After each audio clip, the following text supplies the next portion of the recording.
All right, well, India is one of the world's largest suppliers of generic drugs, including about half of what is sold here in the United States.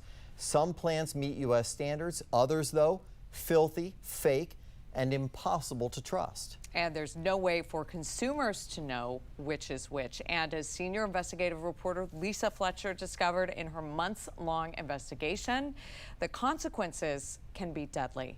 Sifting through trash, secret travel, and working undercover, former FDA Inspector Peter Baker discovered what no one else saw. What we found was terrifying. Indian drug-making facilities supplying America's medicine using falsified data and operating in filthy, sometimes hidden sites. This is called a shadow facility.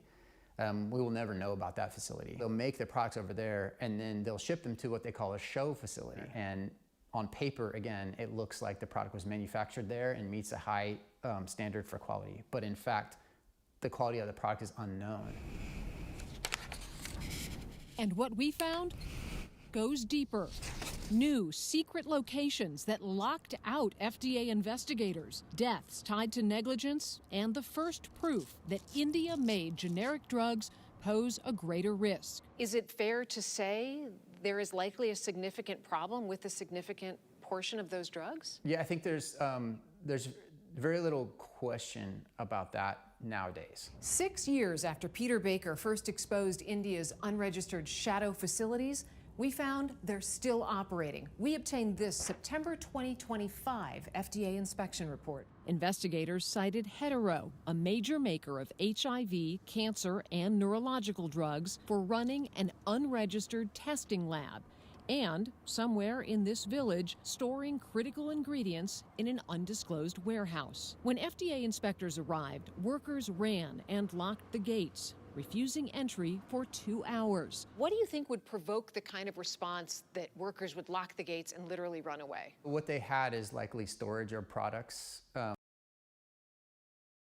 in storage. So during those 2 hours, what they'll do is they'll try their best to get those out through the back door, and so that the investigators can understand or document the true scope of the problem of which they are uncovering. Once inside, inspectors found bird droppings on storage units and lizards and cats among active pharmaceutical ingredients. Hundreds of miles away, our crew tried to film another Hetero facility, previously cited for razors and screws in packaging. Security forced our cameras off.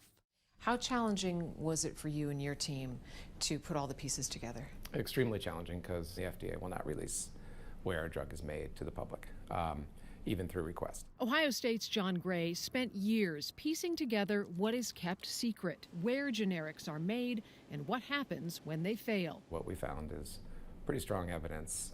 First time anyone, I think, has found large-scale, careful, empirical evidence that the same exact generic drug, that there were many more severe adverse events linked to the Indian drugs than to the domestic drugs. Gray found a 54% higher likelihood of severe adverse events, including hospitalization, disability, and death, tied to generic drugs made in India. In the past 3 years, more than 300 children in Africa, Indonesia, Uzbekistan, and India have died from cough syrup tainted with antifreeze made by Indian companies. Criminals passed off the poison as a pharmaceutical ingredient, and factories turned it into medicine 4 separate times, as recently as this October. We found FDA warning letters from 2023 to Indian manufacturers, including Global Pharma, noting plans to export children's medications with a high risk of contamination from the very same deadly chemicals. The FDA was on the ground not because of the cough syrup, but because of another deadly crisis unfolding in America from a different product made in the same building.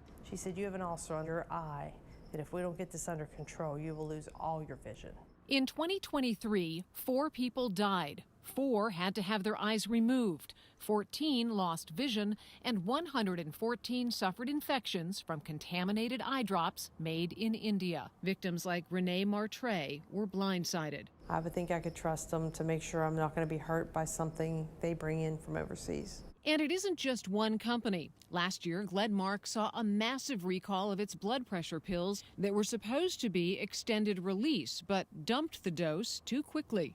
At least 8 deaths have been reported to the FDA citing those pills, including Mary Louise Cormier of Maine. Months later, inspectors flagged contamination risk at the same plant. Only after those deaths and FDA inspection did the company recall 39 more drugs from U.S. shelves, from acetaminophen to seizure and blood pressure medication, all from the same facility. For every violation that an inspector catches, how many do you think go unaddressed? That's hundreds. The investigator may just see what is the tip of an iceberg. What's under the water is, of course, unknown. A system built for cheap medicine that's costing far more than we think. We contacted the drug makers. Global Pharma and Glenmark did not respond. In court filings, however, Glenmark has denied responsibility for any deaths.